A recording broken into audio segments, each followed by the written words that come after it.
আল্লাহ তাবারাক ওয়া তাআলার প্রিয় হাবিব সাল্লাল্লাহু আলাইহি সাল্লাম মসজিদে আকসার দিকে মুখ করে নামাজ পড়ছেন। মসজিদে আকসা জানেন তো বাবা, ইসলামের প্রথম কিবলা হচ্ছে মসজিদ আকসা। আমার আপনার নবী সাল্লাল্লাহু আলাইহি সাল্লাম আকসার দিকে চেহারা করে নামাজ পড়ছেন, দাঁড়িয়ে আছেন নামাজে। রাসূলে কায়নাত সাল্লাল্লাহু আলাইহি সাল্লাম আসমানের দিকে তাকাচ্ছেন, জমিনের দিকে তাকাচ্ছেন। আমার নবী মনে মনে চিন্তা করছেন, আল্লাহ যদি মসজিদে আকসা কিবলা না হয়ে পবিত্র কাবা ঘর কিবলা হয়ে যেত, কিবলা যদি পরিবর্তন করে কাবা কিবলা করা হতো, আমি মুস্তাফা খুশি হয়ে যেতাম, আমি মুস্তাফা বেশি রাজি হয়ে যেতাম। মহান রব্বুল আলামিন জিবরিলকে বলছেন, জিবরিল যাও আমার নবীকে গিয়ে বলে দাও যে আমার নবী যেন নিজের চেহারা খানা কাবার দিকে ফিরিয়ে নেয়।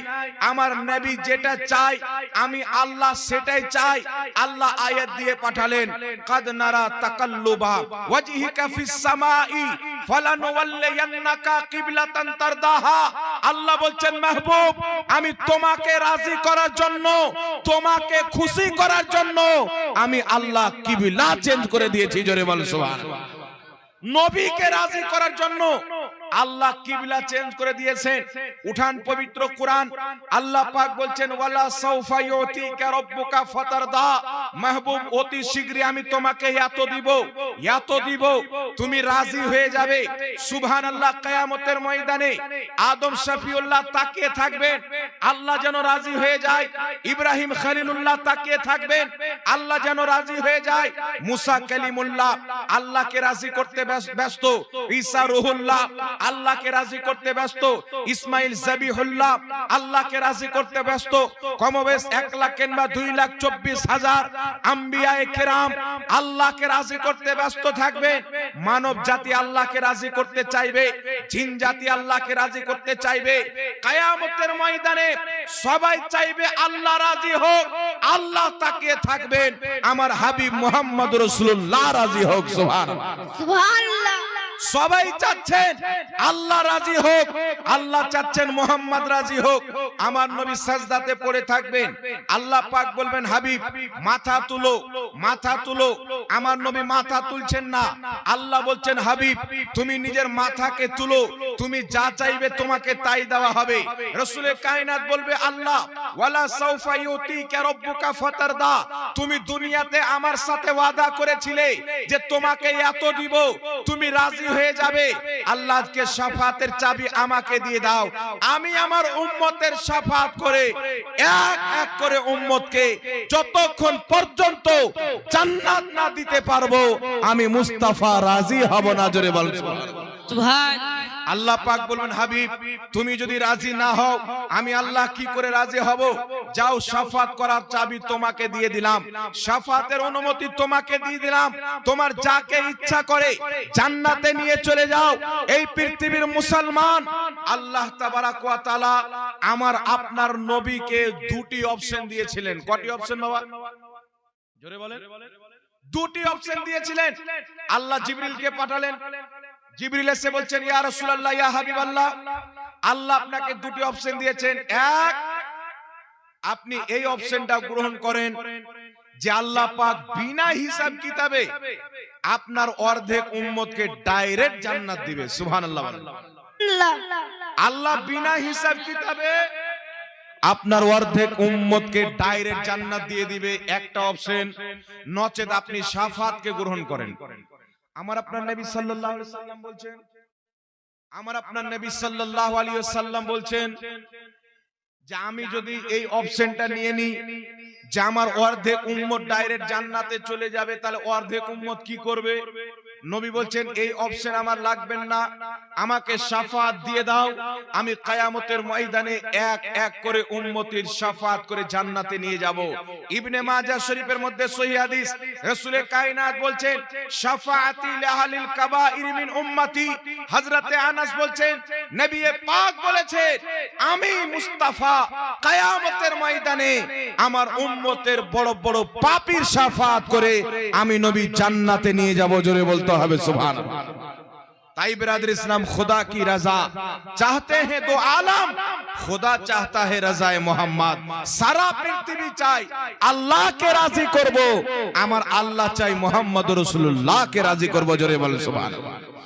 তো বিরাদর ইসলাম আমরা সেই নবীর মাননেওয়ালা, যেই নবীর শাফাতের উম্মীদ আমরা রাখি কি রাখি না বাবা? আমাদের আকীদা আছে কি না যে নবী পাক শাফাত করবেন? এটা আমরা বিশ্বাস করি।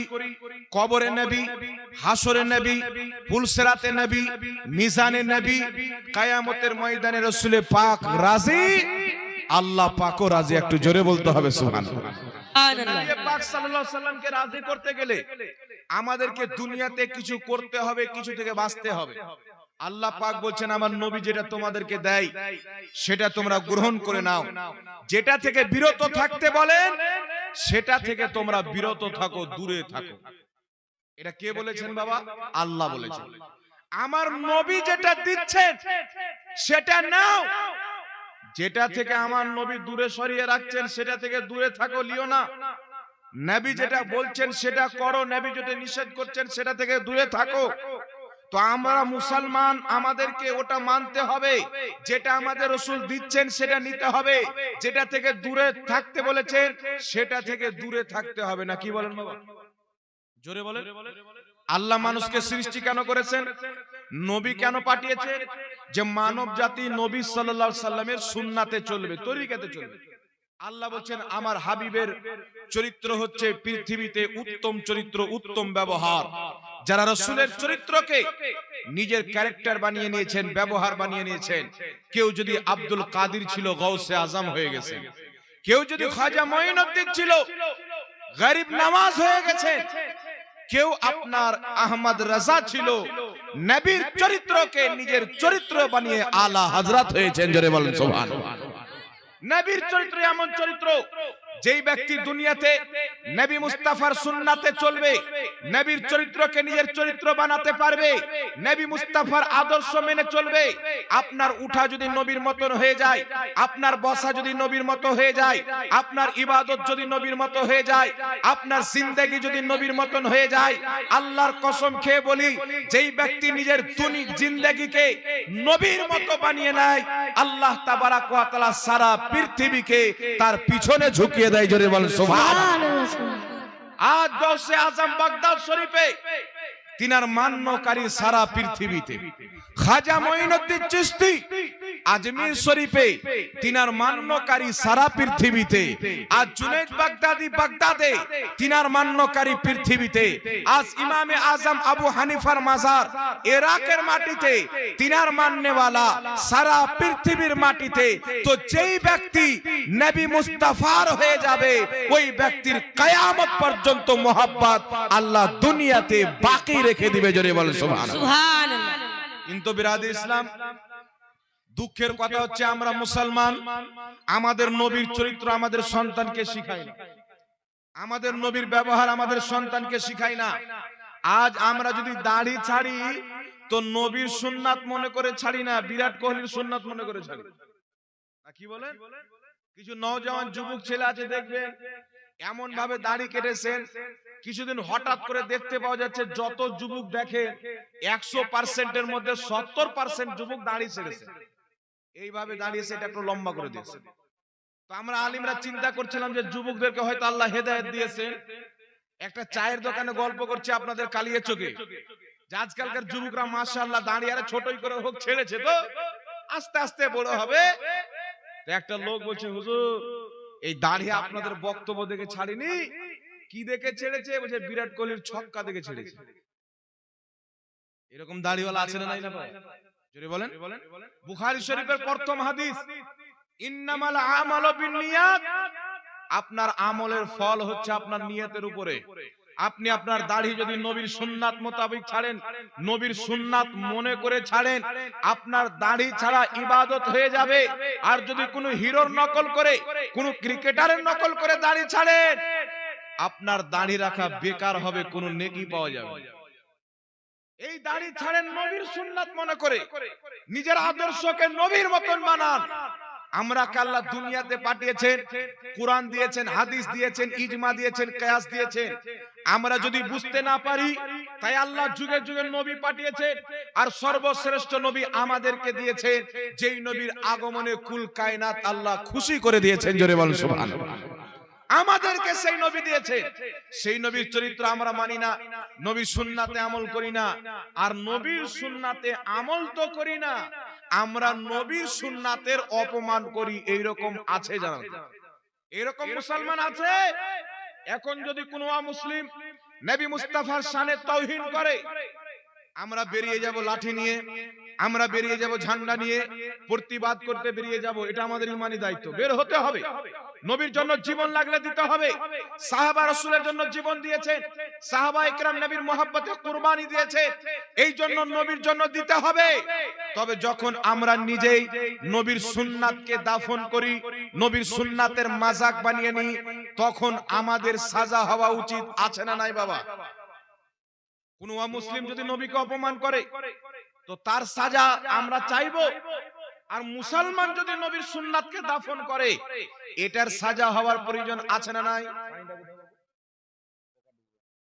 এটার সাজা হওয়ার দরকার আছে না নাই বাবা? একটু জোরে বলেন, কথা বলেন। কোন মুসলিম বা কোন ব্যক্তি যদি রাসূল পাকের গুস্তাখি করে, বেয়াদবি করে, তার সাজা হোক, আমরা চাই কি চাই না? এই জোরে বলেন, চাই কি চাই না? আর কোন মুসলমান যদি নবীর সুন্নাতকে অপমান করে, তার সাজা আমরা চাই কি চাই না? এই জোরে বলেন, চাই কি চাই না? আপনাকে একটা কথা বলছি শুনেন, ইসলাম কাকে বলে? নবীর আদর্শকে নিজের আদর্শ বানাতে হবে। নবী যেইভাবে জীবন যাপন করেছেন, আমাকে আপনাকে জীবন যাপন করতে হবে। রাসূলে কায়নাত বলছেন, আন নিকাহু মিন সুন্নতি, বিবাহ করা আমি নবী মুস্তাফার সুন্নাত। বিয়ে করা কি? জোরে বলেন। বিয়ে করা নবীর সুন্নাত। আমার নবী বলছেন, আন নিকাহু মিন সুন্নতি, বিয়ে করা হচ্ছে আমি নবীর সুন্নাত। এটা আমরা বিশ্বাস করি কি করি না? জোরে বলেন। আমাদের নবীর কথা মানে কি মানি না? বিয়ে করা নবীর সুন্নাত না? এই জোরে বলেন, বিয়ে করা নবীর সুন্নাত না? কথা বলেন না আপনারা? বিয়ে করা নবীর সুন্নাত। এই নবীর সুন্নাত বিয়েতে যখন আমরা ঢোল বাজাই, হিজড়া নিয়ে এসে ডান্স করাই, মহিলাদেরকে নাচাই, ডিজেতে বেশ্যাদের গান বাজাই, তখন আমরা নবীর সুন্নাতের মাজাক বানাই কি বানাই না? একটু জোরে বলেন। এটা নবীর সুন্নাতের মাজাক উঠলো কি উঠলো না? আরে বিয়ে করা নবীর সুন্নাত। তুমি নবীর সুন্নাত আদায় করতে গিয়ে উযু করে থাকবে, গোসল করে থাকবে, নতুন পোশাক পরে থাকবে, পবিত্র হয়ে নবীর সুন্নাত আদায় করবে, যেন তোমার বিয়েতে বরকত হয়, তোমার বিয়ে আল্লাহর দরবারে কবুল হয়।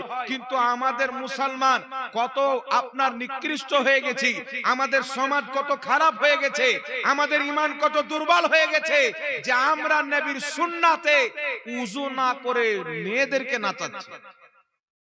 এই নাচ গান আছে কি নাই সমাজের মধ্যে বাবা? এই জোরে বলেন, ডিজে গান আছে কি নাই? হিন্দুরা মন্দিরে ডিজে বাজিয়ে পুজো করে, আর আমরা ডিজে বাজিয়ে বিয়ে করি। তাহলে তাদের আলামত আমাদের মধ্যে পাওয়া যায় কি যায় না? জোরে বলেন, পাওয়া যায় কি যায় না? তাহলে আমাদেরকে কি করতে হবে বাবা?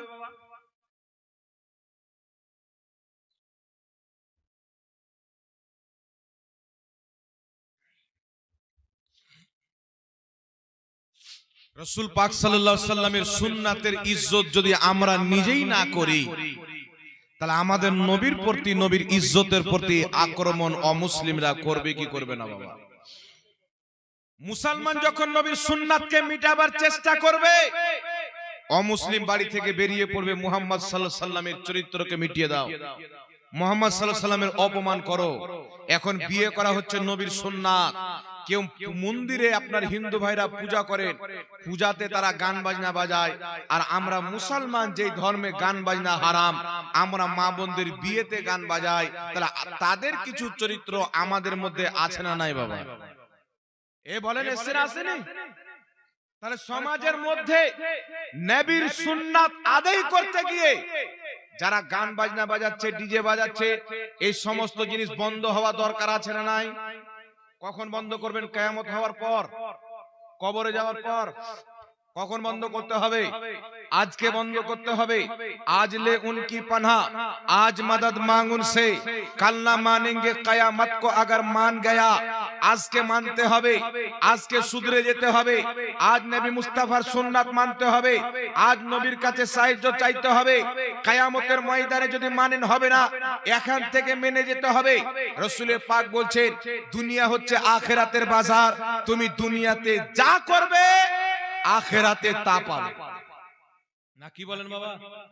একটা লোক বাজারে গিয়েছেন, বাজারে গিয়ে 1 কিলো আলু কিনেছে, হাফ কিলো টমেটোর কিনেছে, হাফ কিলো বাগুন কিনে নিয়ে আসার পরে স্ত্রীকে দিয়ে ঘুরতে চলে গেছে মাঠে কাজ করতে।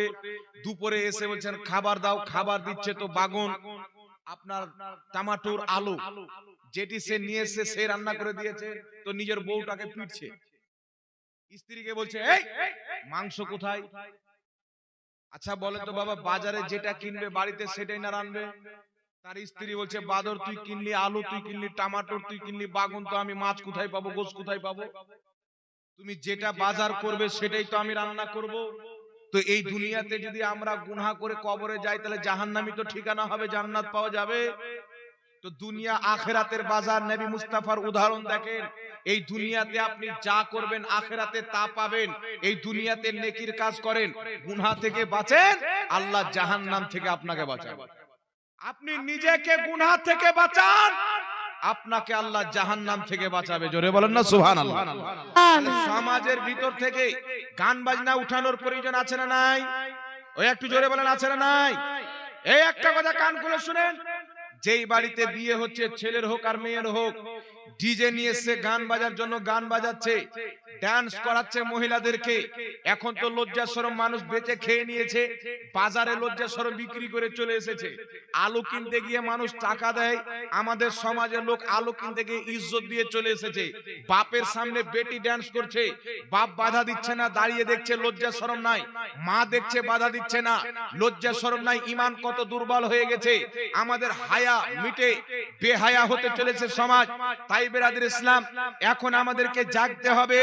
আর এই পবিত্র জালসা থেকে, ফাসিহি কনফারেন্স থেকে একজন আল্লাহওয়ালার নামে আজকে জালসার নাম দিয়েছে।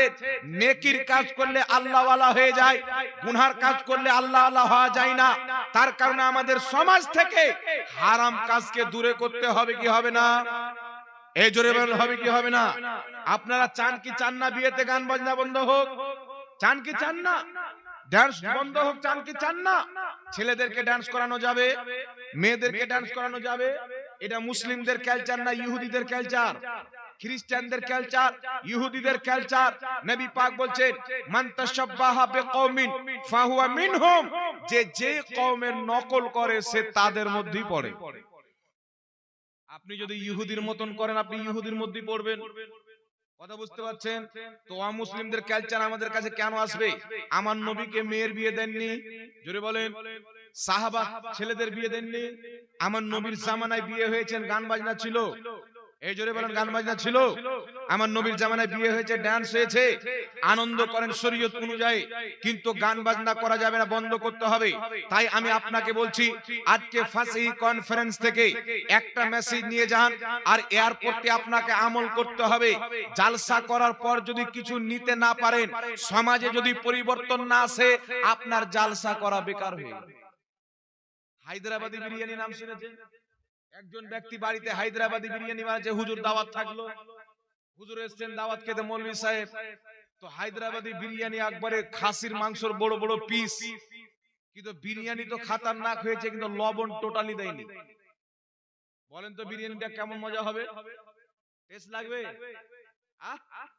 মানুষ বলে দেখতে সুন্দর, কিন্তু ফালতু জিনিস খাওয়াই যায় না, মানে লবণ নাই তো শেষ, আর কোনো দাম মূল্য থাকে? তো সুন্দর জালসা সাজিয়েছে, এক একটা আলিম 1.5 ঘন্টা করে 2 ঘন্টা করে বক্তব্য দিবেন, তার মধ্যে আপনার সমাজে চুল পরিমাণে পরিবর্তন হলো না। জালসার পূর্বে যেমন ছিল, জালসার পরেও তেমন হয়ে গেল। তাহলে বলেন তো বাবা, বিরিয়ানি তো খুব সুন্দর রান্না করেছিলেন, কিন্তু লবণটাই নাই, মজা পেলেন না, জালসা দিয়ে আপনার কোনো লাভ হলো না। তাই ধ্যান দিয়ে শুনেন, আর শুধু কান দিয়ে নয়, অন্তরে লিখেলেন, কথাটা বসিয়ালেন। আজ থেকে যেই বাড়িতে বিয়েতে বাজনা বাজবে, ডিজে বাজবে, ডান্স হবে, হারাম কাজ হবে, ইসলাম বিরোধী কাজ হবে, নবী বিরোধী কাজ হবে, খোদার ফরমান বিরোধী কাজ হবে, সেই বাড়ির দাওয়াত কবুল করা যাবে? যাবে? ওই বাড়ির দাওয়াত যদি আপনি কবুল করেন, এক সপ্তাহ পূর্বে আব্দুল মান্নান সাহেব আপনাকে দাওয়াত দিল আমার মেয়ের বিয়ে বা ছেলের বিয়ে যাবেন, আপনি দাওয়াত কবুল করলেন। দাওয়াত কবুল করার পূর্বে দিন বা সেই দিন দেখছেন তার বাড়িতে ঢাকা ঢাক ডিজে বাজছে, আপনার বেশ্যা মহিলাদের গান বাজনা বাজছে, ডান্স করানো হচ্ছে, আপনার ওই বাড়িতে দাওয়াত কবুল করতে যাওয়া যাবে না। আপনি যদি দাওয়াত না কবুল করেন, হারাম কাজ হচ্ছে বলে আল্লাহ পাক আপনার প্রতি খুশি হবে। জোরে বলেন সুবহানাল্লাহ। যার বাড়িতে গান বাজনা বাজবে বিয়েতে, আপনার ইসলাম বিরোধী কাজ হবে, কর্ম হবে, তার বাড়িতে যদি আপনার কাছে হাঁড়ি চাইতে আসে, হাঁড়ি দেওয়া যাবে না। রান্না করার জন্য যদি চামচ দিতে আসে, তাকে চামচ দিবেন না। আপনার কলে যদি পানি নিয়ে আসতে আসে, তাকে পানি দিবেন না। তার বাড়ি যদি বিয়ে আসে, আপনার গলিতে যদি গাড়ি খাড়ো করে, ওর গাড়িটাও রাখতে দিবেন। পারবেন? পারবেন করতে? যেই বাড়িতে বিয়ে হলো, নবীর সুন্নাত আদায় হচ্ছে, ডিজে বাজছে, গান বাজছে, ডান্স হচ্ছে, ওই বাড়ির দাওয়াত কবুল করতে যাবেন? বলেন ইনশাআল্লাহ যাব না? হাত উঠিয়ে বলেন, হাত উঠিয়ে বলেন ইনশাআল্লাহ যাব না। ওই বাড়িতে রান্নাও করতে যাবেন না। কথা বুঝতে পেরেছেন? ওই বাড়িতে চাচা, চাচা বসেন বসেন বসেন, এটা যখন বাজাবে ওর বাড়ি গিয়ে বলেন তো, তাহলে আলহামদুলিল্লাহ খুব ভালো হবে না? কি বলেন? এখানে আমি বলছি আপনি শুনেন, আমি বলছি আপনি শুনেন, কালকে থেকে বিয়ে হবে, গান বাজনা যদি বাজে, ওখানে গিয়ে পাওয়ার দেখাবেন, কাজে দেবেন ইনশাআল্লাহ, নাকি বলেন? তো কোন বাড়িতে যদি হারাম কাজ হচ্ছে, মহিলাদের নাচ হচ্ছে, হিজড়া নিয়ে এসে নাচাচ্ছে, আপনার পুরুষদেরকে নাচাচ্ছে, ডিজে বাজছে, গান বাজনা বাজছে, আল্লাহকে সাক্ষী রেখে ওয়াদা করেন ওই বাড়ির দাওয়াত আমরা কবুল করব না। বলেন ইনশাআল্লাহ। ওই বাড়িতে রান্না করতে যাবে না ইনশাআল্লাহ। হাঁড়ি, লোটা, বদনা, চামচ, প্লেট কিছুই যদি চাইতে আসে সমাজের কাছ থেকে, তার বাড়ি দেওয়া যাবে না, তার বাড়ি দিতে হবে না। এই কাজটা আপনারা করেন, আমি চ্যালেঞ্জ করে বলে গেলাম, এই গ্রাম থেকে, সমাজ থেকে যদি গান বাজনা বন্ধ না হয়, আমি জাহাঙ্গীর আলম রেজভী দায়ী হব। হবে কি হবে না বাবা? আপনি যাবেন না তার বাড়ি, আপনার ছেলেকে যেতে দিবেন না, আপনার মেয়েকে যেতে দিবেন না। সমাজকে পাক করেন, সমাজকে পবিত্র করেন, নিজের সমাজকে পাক করেন। নবীর সুন্নাত বিবাহ করা, এই বিবাহ পাক পবিত্র অবস্থাতে করেন। নাচ বন্ধ করেন, গান বন্ধ করেন, ডিজে বন্ধ করেন, নবীর সুন্নাত মোতাবেক বিয়ে দেন, ইনশাআল্লাহ আপনার বিয়ে আল্লাহর দরবারে কবুল হবে। আপনার যেই বাচ্চা জন্ম নেবে, ওই বাচ্চা পিতা মাতার ওয়াফাদার জন্ম নেবে। জোরে বলেন সুবহানাল্লাহ। আজকাল মা এসে বলছে বেটা আমাকে দেখে না, বাবা এসে বলছে বেটা আমাকে দেখে না, তো তোকে দেখবে কেন? তুই যে বিয়ে করেছিলি, তো তুই তো রান্ডি না চালছিলি, তুই তো নবীর সুন্নাতে আদায় করিসনি। বলছে আমার ছেলে আমাকে দানা দেন, তো দিবে কেন? যেই দিন তোমার বিয়ে হয়, সেই দিন তুমি রান্ডি নিয়ে এসে নাচাচ্ছ, সেই দিন তোমার সামনে মহিলারা ডান্স করছে, বাচ্চাদেরকে নাচাচ্ছ, গান বাজনা বাজাচ্ছ, একটা পবিত্র নবীর সুন্নাতকে মাজাক বানিয়ে নাপাক কর্ম করছো, তো ওই বিয়ের বাচ্চাটা যে জন্ম হবে, পিতামাতাকে দেখবে না, ইনজেকশন দিবে? পিতামাতার ওয়াফাদার হবে না গাদ্দার হবে? তাই সচেতন হন, আপনাকে কবরে যেতে হবে।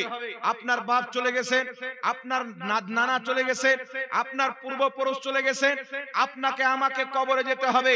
কবরে যাওয়ার পূর্বে এই দুনিয়াকে, সমাজকে পাক পবিত্র করে, নিজেকে পাক করে কবরে নিয়ে যেতে হবে। আপনি গুনাহ থেকে বাঁচেন, আল্লাহ কবরের আযাব থেকে বাঁচাবে। জোরে বলেন সুবহানাল্লাহ। কথা বুঝতে পেরেছেন বাবা? আর একটা কথা আপনাদেরকে বলে দিই, শুনেন। আচ্ছা বলেন তো বাবা, আপনাদের সমাজে কেউ দারু পান করে? দারু পান করে? এই দারু পান করনেওয়ালাকে সমাজ থেকে কি করতে হবে? কোন পদক্ষেপ আপনারা কোন পদক্ষেপ নিয়েছেন? কেউ নেননি। খাচ্ছে খা, ও বলছে খাচ্ছে খাক, দেখা যাচ্ছে ওই লোকটার বেটা একটু বলেছে, ও আবার দারু মারছে, ও আবার দারু মারছে। আচ্ছা বলেন তো, দারু পান করা এটা মৌলবীরা হারাম করেছে না আল্লাহ হারাম করেছে? জোরে বলেন। কিছু লোকের ধারণা হতে পারে যে হুজুর বলে গেল যে হারাম, মানে হুজুরাই বানিয়েছে। না, আল্লাহ যেটাকে হারাম বলেছেন, হুজুররা ওটাই কি হারাম বলে? আল্লাহ যেটাকে হালাল বলেছেন হুজুররা ওটা কি হালাল বলেন? একটা কথা মনে রাখবেন, রাসূল পাক সাল্লাল্লাহু আলাইহি সাল্লাম বলছেন, যেই ব্যক্তি জীবনে একটি বার দারু পান করেছে, বিনা তওবা করে, বিনা পবিত্র হয়ে কবরে চলে গেছেন, আল্লাহর নবী বলছেন ওই ব্যক্তি কিয়ামতের ময়দানে আমি মুস্তাফার হাতে হাউজে কাউসারের পানি পাবে না। যে দারু খাবে সে হাউজে কাউসারের পানি পাবে না। আল্লাহ বলছেন ইন্না আ'তাইনাকাল কাউসার, মাহবুব আমি আল্লাহ নিশ্চয় তোমাকে কাউসার দান করেছি।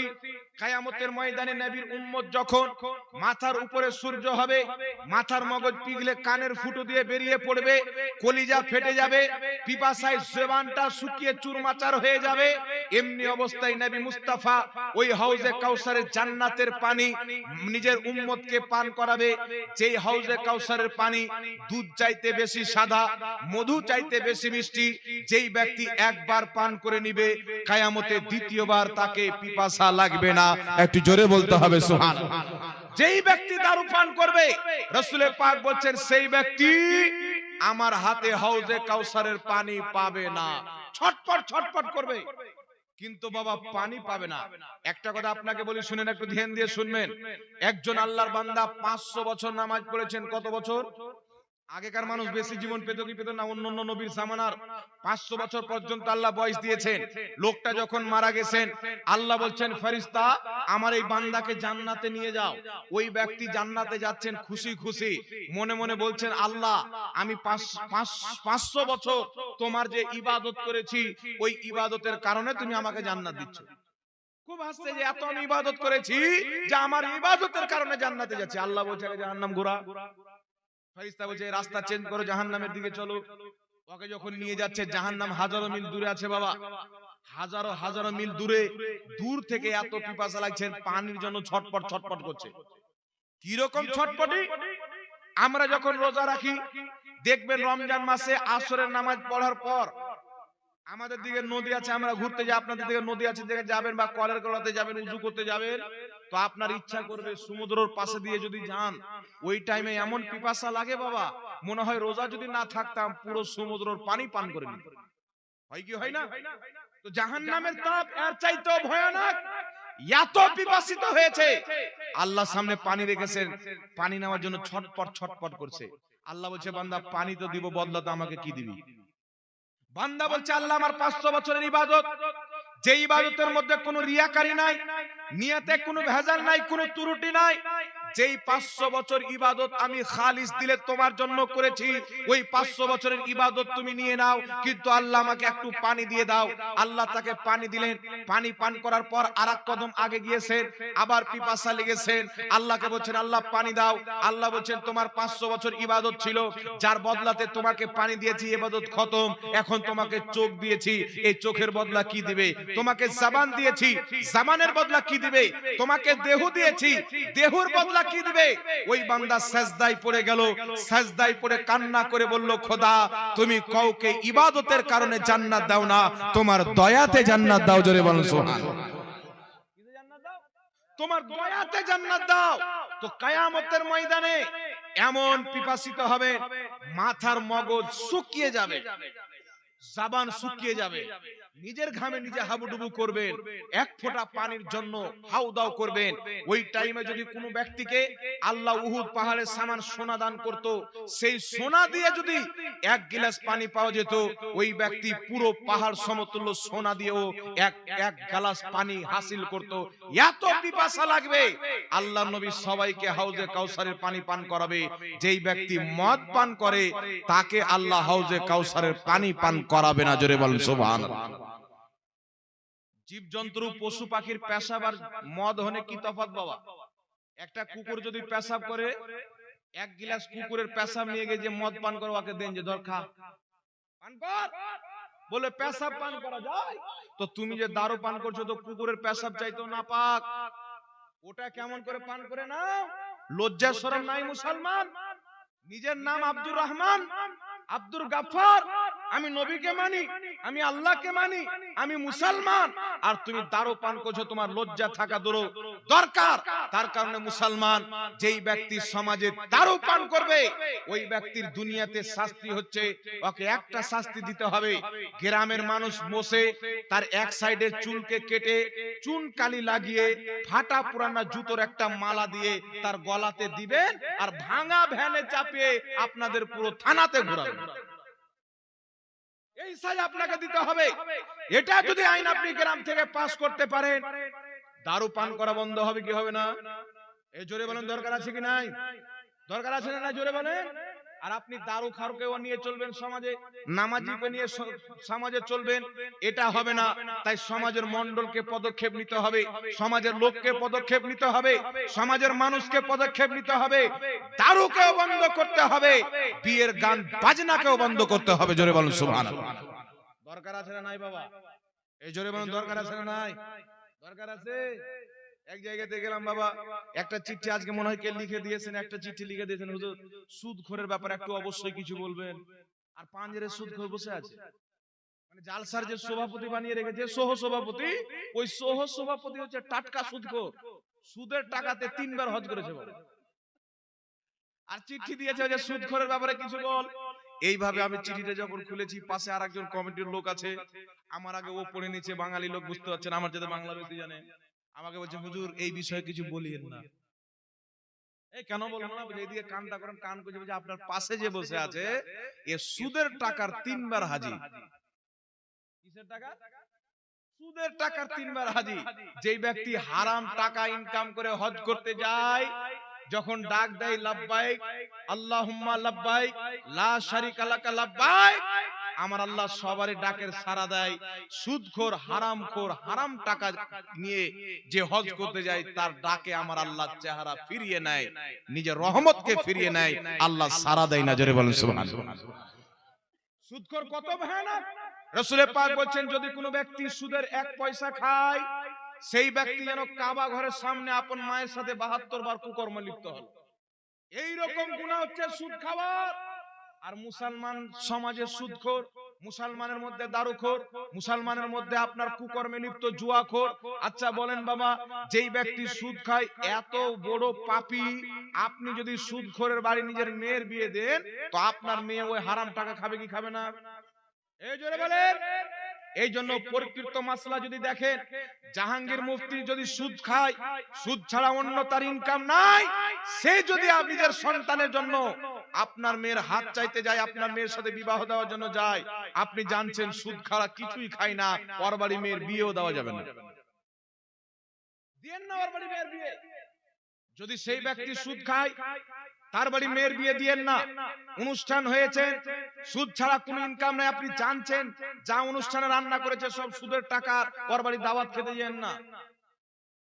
কথা মনে হয় বুঝতে পারেননি বাবা? হ্যাঁ, বলছে হুজুর একটু মনে হয় বেশি বেশি বলছি। বলার দরকার আছে বাবা, এখানে কি বেশি বলছি? আমি যার মাছ দিই, ভালো করে মাছ দিই, আপনারা হয়তো জানেন। আমার ভাই মুফতি আব্দুল কালাম আজাদ সাহেবকে জিজ্ঞাসা করবেন, খুব ভালো মনের মানুষ। বাংলার মাটিতে অনেক মৌলবীর ব্যাপারে অনেক করের কাছে কিছু শুনেছি, কিন্তু এই লোকটার ব্যাপারে করের কাছে কিছু শুনিনি। মানে এ সবাইকে ভালোবাসে। মুফতি আবুল কালাম আপনাদের মাদ্রাসার হেড শিক্ষক নাকি? খুব ভালো মনের মানুষ আপনারা পেয়েছেন, খুব ভাগ্যবান।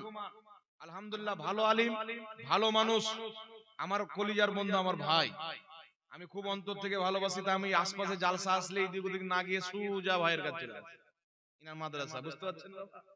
তো আচ্ছা বাবা শুনেন, কড়া করে বলছি নয়, আমি যেটা বলছি এটা কম, এর চাইতো কড়া আযাব আল্লাহ কুরআনে, নবী হাদিসে সুদখোরের ব্যাপারে বয়ান করেছেন। তবে এটা দুনিয়ার হচ্ছে। যদি কোন সুদখোর একটা গরুতে ভাগা দেয়, জানছেন লোকটা সুদের ইনকাম ব্যতীত অন্য কোনো ইনকাম নাই, ভাগা যেই টাকাতে দিয়েছেন, সুদের টাকাতে দিয়েছেন, তাহলে সেই ব্যক্তি যেই গরুতে, যেই উটে, যেই ভুঁসে আপনার কুরবানি ভাগা দিবে, সেই গরুতে আপনার ভাগা দেওয়া চলবে না। কথা বুঝেছে? এদিকে দেখেন না, ও আপনার কাজ করছে। কথা শুনেন, যদি কোন সুদখোর একটা গরু কিনলো, ভাগ দিল, আপনারা 6 জন ভাগ দিবেন, আর সুদের টাকা ছাড়া অন্য কোনো ইনকাম নাই, কনফার্ম আছেন যে সুদের টাকা দিয়ে ভাগ দিয়েছে, তাহলে ওই সুদখোরের গরুতে আপনার হালাল টাকা ইনকাম করনেওয়ালার ভাগ দেওয়া যাবে? এই জোরে বলেন যাবে? যাবে না। তাই কেউ যদি সমাজে সুদ খায়, যারা সুদ খেয়েছেন তাদের উপরে ফরজ, তাদের উপরে জরুরি, যাদের কাছে বাড়তি টাকা নিয়েছেন তাদের টাকা ফেরত দিতে হবে। যদি টাকা ফুরিয়ে দেন হাত পা ধরে মাপ নিয়ে নিতে হবে। যদি আজকে মাপ না নেন কিয়ামতের ময়দানে আপনাকে আল্লাহ জান্নাত দান করবে না, আপনি জান্নাতের খুশবু পর্যন্ত পাবেন না। মুসলমান কথা বুঝতে আপনি মনে করছেন আল্লাহ হারাম করে দিয়েছেন, খাবো মরবো তো দেখা হবে। আরে মরবো তো দেখা যাবে, মরবো তো দেখা যাবে। মরে গেলে আপনি কি দেখবেন বাবা? মরে গেলে আপনার দেখার কি আছে? মরে গেলে আপনি তো নিজের জামাটা খুলতে পারবেন না, অন্য কেউ খুলে দিবে। আপনাকে গোসল অন্য কেউ করে দিবে। কবরে যাবেন আপনার সুন্দর চেহারা পোকামাকড় চিবিয়ে চিবিয়ে খাবে। ওই সময়তে আপনি দেখবেন কিছু করতে পারবেন না, আযাব কষ্ট হবে। কিয়ামতের ময়দানে আপনার সামনে পুলসিরাত পার হচ্ছে, বড় বড় পাপী কেটে কেটে জাহান্নামের গর্তে পড়ছে। আপনার বাড়ি আসবেন, দাঁড়িয়ে আছেন, আপনার পেশাব বেরিয়ে যাবে। আপনি তখন কি করবেন? জীবিত থাকা অবস্থায় যদি কিছু না করতে পারেন, আপনার যখন আত্মা বেরিয়ে যাবে আপনি ওই সময়তে কিছু করতে পারবেন না। যা করার আজকে করতে হবে। সুদ ত্যাগ করতে হবে, সুদখোরকে ত্যাগ করতে হবে, দারু পান করা ছাড়তে হবে, দারুখোরকে ছাড়তে হবে, ঢোল বাজনা বাদ দিতে হবে, ঢোল বাজাকে ছাড়তে হবে। আর বিয়েতে যারা যৌতুক নেয়, 3 লাখ টাকা দিবে তেবি বেটির বিয়ে দেবো, আছে না নাই? এই বলেন আছে না নাই? একটা মোটরসাইকেল, কিছু যুবক বলছে, একটা যুবক গাড়ি নিয়ে যাচ্ছে তো 2-3 জন বন্ধু দাঁড়িয়ে আছে। এই গাড়ি কতটা নিলি রে? বলছে বুলেট নিলাম 3.5 লাখ টাকা পড়বে। তো বলছে তোরাও লে না রে, তোরাও লে। হ্যাঁ ওকা, তুই নালে বোকা সে নিলি, আমরা তো এই তো আগামী বছর বিয়ে করব, শ্বশুর তো দিবে, তো কিনে কি করবো? মনে হচ্ছে ওর শ্বশুর ঘর বাপ দিয়ে রেখেছে না, কি বলেন? কিছু লোক ফের আছে, আমার 2টা বেটা 2টা গাড়ি পাবো, হাইরে ভিক মাঙ্গা। আর আমাদের মুসলিম সমাজের মধ্যে বাবা এটা কি? আল্লাহ যাকে যত জ্ঞানী করেছে ও অত বেশি বড় ভিক মাঙ্গা। কেউ ফের মানে পড়তে পড়তে আল্লাহ ওকে চাকরি দিয়ে দিয়েছে, মাস্টার হয়ে গেছে, আর ফের স্বপ্ন আলাদা, এ 2 চাক্কাওয়ালার বেটিকে বিয়ে করবে না, এবার 4 চাক্কা খুঁজছে। কথা বুঝছেন? কালিয়া চোখের মাটিতে যদি না থাকে ও মাল দাগিয়ে নিয়ে আসবে। মানে চাকরি পেয়ে গেছেন মানে 4 চাক্কা নিবে, বড় ফকির হয়ে গেছে। কেউ আপনার ইঞ্জিনিয়ার হয়ে গেছেন, 1 লাখ 1.5 লাখ টাকা মাসে চাকরি করে, একে আবার 2 চাক্কার মেয়ে পছন্দ নয়, যতই সুন্দর হোক। গরিবের মেয়ে পছন্দ নয়, এ আবার দেখবে 3 তলা বাড়ি 4 চাক্কা পাওয়া যাবে কি যাবে না। আরে ভিক মাঙ্গা, ভিক মেঙ্গে যখন 4 চাক্কা নিবি তো 1.5 লাখ টাকার চাকরিটা কেন নিলি? ভিক মাঙ্গার যখন অতই আরমান ছিল, রাস্তায় যারা এক হাত নাই পায়ে চলতে পারে না, এরা যারা ভিক্ষা করে খায়, আর যারা আপনার যৌতুক নেয়, আপনার ডিমান্ড করে টাকা পয়সা মেয়ের বাবার কাছ থেকে নেয়, ওই রাস্তার ফকির চাইতে সব চাইতে নিকৃষ্ট ভিক মাঙ্গা হচ্ছে আপনার যৌতুক লেনেওয়ালা। কথা কি ভুল বলছি? কেউ বলতে পারবেন কথা ভুল বলছি? আমি চ্যালেঞ্জ দিয়ে বলছি, এখানে আমি আমার বাবার ঘরের কথা বলতে আসিনি, আল্লাহ আল্লাহ রাসূলের দ্বীনের কথা আপনাকে বলতে এসেছি। তাই সমাজকে পাক করতে হবে। যদি আপনি শুনতে পান শ্বশুর খুশি হয়ে আপনাকে কিছু দিচ্ছে, নিজ ইচ্ছাতে দিচ্ছে, আপনি নিচ্ছেন, এটা জায়েজ আছে। তবে আপনি জোর জবরদস্তি গাড়ি দিতে হবে, বাড়ি দিতে হবে, 4 চাকা দিতে হবে, জমি দিতে হবে, 2 লাখ টাকা দিতে হবে, বাধ্য করে যদি আপনি টাকা নেন, ওই খবর যদি আপনাকে চলে আসে, ওই বাড়িতেও বিয়ে খেতে যাওয়া যাবে না। কথা মনে হয় বুঝে আসেনি? ওই বাড়িতেও বিয়ে খেতে যাওয়া যাবে না। আর যদি কোনো মাস্টার হোক, কোনো মুফতি হোক, কোনো ডক্টর হোক, কোনো মৌলভী হোক, যদি আপনার ডিমান্ড করে 4 চাকা নিয়ে থাকে, ডিমান্ড করে মোটরসাইকেল নিয়ে থাকে, তাহলে তাকে ডক্টর সাহেব বলতে হবে না, তাকে ভিক মাঙ্গা বলতে হবে। কোন মুফতি যদি নিয়ে থাকে, ওকে মুফতি বলতে হবে না, ওকে ভিক মাঙ্গা বলতে হবে। যে ডিমান্ড করে টাকা নিয়েছে জোর জবরদস্তি করে, ওকে ওর উপাধি দিয়ে ডাকেন না, ওকে ভিক মাঙ্গা বলে ডাকেন। পারবেন? ও হচ্ছে বড় ভিক মাঙ্গা বাবা। তাই সমাজকে পাক করতে হবে।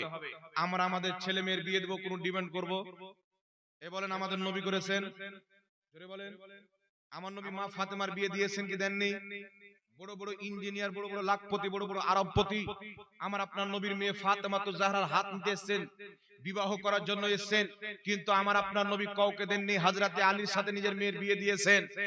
যেই আলীর বাড়িতে ঠিক মতো 3 টাইমের চুলহা জ্বলতো না, আমার নবী হযরতে আলীকে কেন দিলেন? কারণ হযরতে আলীর দুনিয়া না থাকতে পারে, হযরতে আলীর কাছে দ্বীন ছিল। জোরে বলেন সুবহানাল্লাহ। ঈমান ছিল। আকীদা ছিল, আমল ছিল, তাকওয়া ছিল, পরহেজগারি ছিল।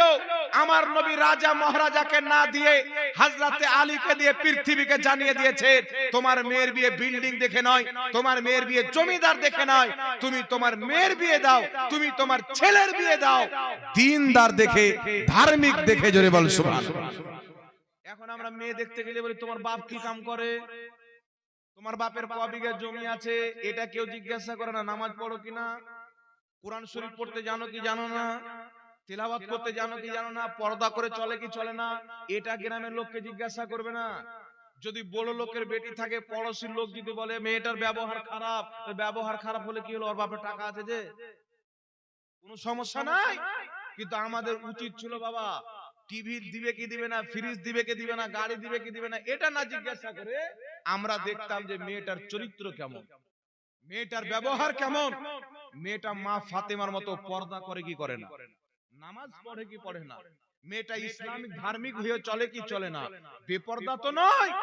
এইগুলো জিনিস আমরা জিজ্ঞাসা করে যদি বৌমাকে নিয়ে আসি, তাহলে আমাদের লাতি পোতা যেটা হবে ওটা নেককার হবে। কি বলেন বাবা? এই লুচ্চা লাফাঙ্গা হবে না, মদ পান করনেওয়ালা, বালতি টাননেওয়ালা, গাঁজা টাননেওয়ালা, হিরোইন টাননেওয়ালা, এইরকম হারামখোর জন্ম নেবে না। বৌমা যদি ভালো হয়, বেটা যদি ভালো হয়, বাপ মা ভালো তো সন্তানও ভালো হবে। কথা বুঝতে পারছেন? তার পারওয়ারিশ ভালো হবে। কিন্তু আমরা দেখছি আজকে বাবা টাকার পয়সার ধনার দৌলত বড় লোক আছে কি নাই, এই জেহেনকে বাদ দিতে হবে। আমাদের সমাজকে বাবা ইসলামিক সমাজ বানাতে হবে, ফ্যামিলিকে ইসলামিক ফ্যামিলি বানাতে হবে। আপনি ইসলামিক হয়ে যান, ফ্যামিলিকে ইসলামিক বানিয়ে দেন। আপনার ফ্যামিলি দুনিয়াতে যদি জান্নাত দেখতে চান, যে আমি জান্নাত দেখতে চাই, ওই বাড়ি দেখেন যেই বাড়ির পুরুষরাও নামাজ পড়ে, যেই বাড়ির মহিলারাও নামাজ পড়ে, ওই বাড়ি জান্নাত। তাই আমার নবী বলেছেন, তোমরা নিজের বাড়িকে কবরস্থান বানাও না। যেই বাড়িতে মানুষ বসবাস করে নামাজ পড়ে না, ওই বাড়ি কবরস্থান। কবরস্থানে নামাজ হয়? এই বাবা কবরস্থানে নামাজ হয়? যেই বাড়িতে নামাজ হয় না, যেই বাড়িতে আপনার কোরআন তেলাওয়াত হয় না, ওই বাড়িটা হচ্ছে কবরস্থান। তাই যেই বাড়িতে মানুষ বসবাস করে, ওই বাড়িতে নামাজ পড়া আবশ্যক। ঠিক না ঠিক? এই জোরে বলেন। আপনি নামাজ পড়েন, তাহলে আপনার বাড়ি কবরস্থান নাই, জান্নাতের বাগান। আর আপনার বাড়িতে যদি আল্লাহর নামের কোনো জিনিসই না হয়, আল্লাহর ইবাদতই না হয়, আপনার বাড়ি দুতলা থাকলো, আপনার বাড়ি হচ্ছে কবরস্থান, শুনশান বাড়ি। আল্লাহর রহমত ওই বাড়িতে নাই, যেই বাড়িতে মানুষ আছে আল্লাহর ইবাদত করনেওয়ালা নাই। আল্লাহ পাক বুঝার তৌফিক দান করুক। সকলে পড়ুন আল্লাহুম্মা আমিন। এখানে একটা প্রশ্ন এসেছেন বাবা, উত্তরটা দিয়ে দিই। যে কয়েকটি মাসলা মাসাইল আপনাদেরকে গুরুত্বপূর্ণ বলতে চাই। আজকে যেহেতু কি নাম জালসার হাজার ফাসিহি কনফারেন্স, ভাই এটা কি লিখেছেন দেখেন। যাক, ভাইও নবী, স্বামীও নবী, ছেলেও নবী, তারপরে বাবাও নবী, দাদাও নবী, সেই নারীটাকে নাকি হযরত আইয়ুব আলাইহিস সালামের স্ত্রী রহিমা। সূরা ফাতিহার বাংলা অর্থ কি? সূরা ফাতিহার বাংলা অর্থ আলহামদুলিল্লাহি রাব্বিল আলামিন, আর রহমানির রহিম, মালিক ইয়াউমিদ্দিন, ইয়্যাকা না'বুদু ওয়া ইয়্যাকা নাস্তাঈন। আল্লাহ তাবারাক ওয়া তাআলা সমস্ত তারিফ ও প্রশংসা মহান রব্বুল আলামিনের জন্য, যিনি সারা জাহানের রব, সারা জাহানের রব্বুল আলামিন, সারা জাহানের রব। রহমানুর রহিম, যিনি অত্যন্ত দয়ালু এবং মেহেরবান। মালিক ইয়াউমিদ্দিন, যিনি কিয়ামত দিবসের মালিক। ইয়্যাকা না'বুদু, আল্লাহ তোমারই ইবাদত করি, ওয়া ইয়্যাকা নাস্তাঈন, তোমার কাছে সাহায্য চাই। ওয়া ইহদিনাস সিরাতাল মুস্তাকিম, আল্লাহ আমাদেরকে সঠিক পথে চালাও। সিরাতাল লাযিনা আন'আমতা আলাইহিম, উনাদের পথে যাদেরকে তুমি পুরস্কৃত করেছো। গায়রিল মাগদুবি আলাইহিম ওয়ালাদ দাল্লিন, উনাদের পথে চালাও না যারা পথভ্রষ্ট, যাদের প্রতি তোমার আযাব হয়েছে। এটা হলো সূরা ফাতিহার বাংলা অর্থ। ঠিক আছে? অপ্রয়োজনীয় প্রশ্ন, কোনো পরিচ্ছন্ন নাই।